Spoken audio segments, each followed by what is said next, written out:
Selamat datang di Irwan CTS Channel. Pada kesempatan kali ini kita akan membahas perhantuan Indonesia. Sebelum kita ke topik pembahasan, silahkan subscribe dulu dan nyalakan lonceng notifikasinya agar jika saya mengupload video-video baru, kamu tidak akan ketinggalan. Oke, kita langsung saja masuk ke topik pembahasan.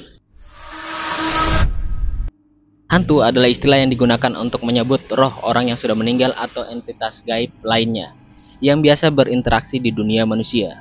Di setiap daerah mempunyai konsep hantu yang berbeda-beda.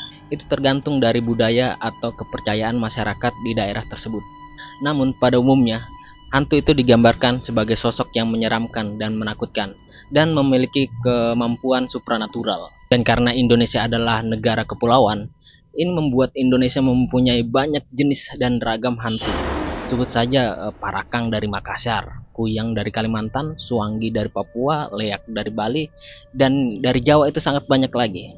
Mulai dari Jim Setan Priparayangan, Genruwo, Banaspati, Ilo-Ilo, Wewe Gombel, dan banyak lagi pokoknya. Nah, walaupun Indonesia mempunyai banyak jenis hantu dan ragamnya banyak, Indonesia memiliki beberapa hantu yang populer. Setiap daerah hantu-hantu ini menjadi topik utama dari setiap pembahasan tentang perhantuan atau kisah-kisah horor. Di sini saya akan membahas 4 hantu populer dari Indonesia. Yang pertama adalah pocong. Tentu saja pocong adalah primadona dari kisah-kisah perhantuan dan cerita-cerita horor di Indonesia. Dengan penampakan yang sangat menyeramkan, yaitu tubuh yang dibungkus kain kafan, memiliki wajah yang menyeramkan dan biasa melompat-lompat, pocong menjadi primadona di setiap cerita atau kisah-kisah horor di Indonesia. Hantu pocong bergerak dengan melompat-lompat, tetapi dari beberapa versi dia mendapatkan upgrade skill. Ya, dia tidak lagi melompat tapi bisa terbang. Dan menurut dari cerita yang banyak beredar, hantu pocong itu berasal dari roh atau arwah dari orang yang sudah meninggal yang ketika dikuburkan tali pocongnya tidak dilepas. Jadi dia bergentayangan menghantui orang-orang di sekitar lingkungannya. Menurut sumber pribadi dari cerita orang-orang tua, di tahun 70-an hantu pocong itu belum terkenal atau belum populer. Ada sih hantu di Jawa yang menyerupai pocong. Orang tua dulu menyebutnya dengan hantu medon atau wedon. Tampilannya dia seperti kurang lebih seperti pocong tapi tidak memperlihatkan mukanya. Mekanisme cara menakuti orangnya juga sangat-sangat sederhana. Dia biasa menampakkan diri tiba-tiba di jalan atau di beberapa sudut ganggang. Dengan muncul secara tiba-tiba, dia hanya berdiri dan tiba-tiba menjatuhkan diri. Ya, begitu saja cara menakutinya. Dan setelah tahun 80-an banyak film horor yang mengangkat tema pocong yang biasa dijadikan tokoh utama atau bahkan cuma sebagai cameo. Pocong mendapat popularitasnya dengan sangat-sangat cepat dan kini pocong menjadi ikon perhantuan Indonesia. Dia adalah hantu yang paling menyeramkan menurut mayoritas orang-orang Indonesia. Nomor 2, kuntilanak.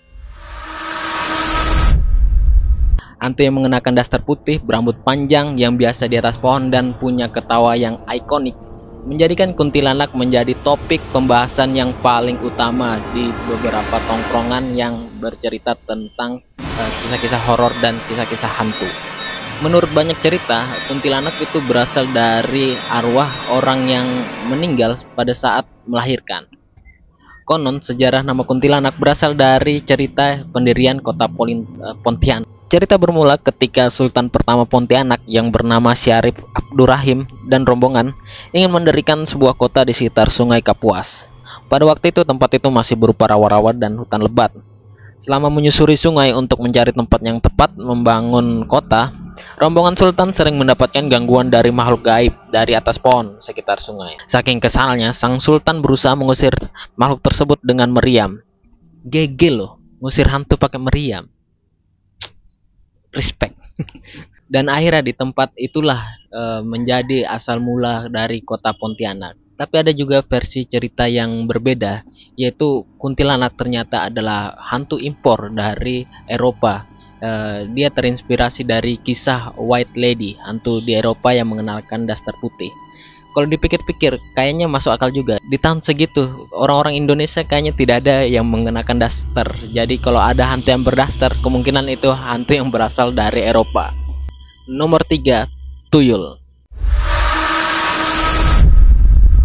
Hantu ini sebenarnya tidak masuk dalam kategori menyeramkan. Hantu ini digambarkan seorang anak kecil yang berkepala botak yang biasa mencuri uang. Lebih ke menyebalkan sebenarnya dari ketimbang menakutkan. Saya pernah menonton penjelasan tentang hantu tuyul ini di channel Guru Gombul. Guru Gombul menjelaskan dulu di Jawa itu bukan tuyul namanya. Ada hantu yang memiliki penampilan seperti tuyul, yaitu anak kecil dan berkepal botak, tapi lebih dikenal dengan setan gundul. Dan kata tuyul ini berasal sebenarnya dari kata doyol. Ini adalah hantu dari Korea. Dia adalah hantu pencuri uang yang berasal dari Korea. Dan nama doyol ini terbawa oleh orang-orang Jepang pada zaman penjajahan Jepang dan diadaptasi oleh masyarakat Nusantara menjadi tuyul. Menarik ya. Nomor 4, genderuwo. Genderuwo adalah hantu yang berasal dari masyarakat Jawa. Hantu ini adalah hantu yang termasuk kuno. Hantu ini berasal dari kepercayaan agama Hindu dan agama Buddha ketika masuk di Nusantara. Nah, kata genderuwo sendiri berasal dari kata Gandarwa. Gandarwa adalah kata yang dari bahasa Kawi atau Jawa kuno yang sudah tercampur dengan bahasa Sanskerta. Genderuwo ini digambarkan sebagai hantu yang bertubuh tinggi besar dan seluruh tubuhnya dipenuhi bulu dan biasa mendiami pohon bambu atau pohon-pohon besar lainnya.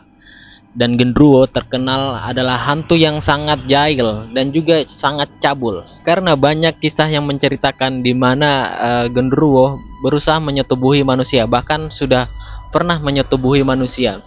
Tapi itu hanyalah rumor atau kisah-kisah yang beredar dari mulut ke mulut saja. Kita tidak pernah tahu apakah itu betul. Itulah 4 hantu yang populer di Indonesia. Sebenarnya masih banyak lagi hantu yang populer, tapi 4 ini selalu berada di top chart paling atas dari setiap pembahasan atau film-film horor di Indonesia. Tapi perlu diingat, bagaimanapun juga menurut kata antropolog dan sejarawan, hantu itu hanya berasal dari konstruksi sosial. Jadi hantu tidak pernah terbukti secara empiris atau secara ilmiah. Jadi hantu bisa sangat berbeda-beda tergantung di mana daerahnya dan bagaimana masyarakat mempercayai makhluk-makhluk yang tidak kasat mata tersebut. Jadi menurut saya biarkan cerita-cerita hantu ini menjadi mitos-mitos yang terus bisa kita eksploitasi demi cuan di bidang entertain. Tapi kalau ada yang percaya hantu ya tidak apa-apa juga. Mungkin kepercayaannya didasarkan dari pengalaman pribadinya sendiri. Oke, sekian saja video kali ini. Semoga menghibur atau semoga bermanfaat. Terima kasih sudah menonton dan dadah.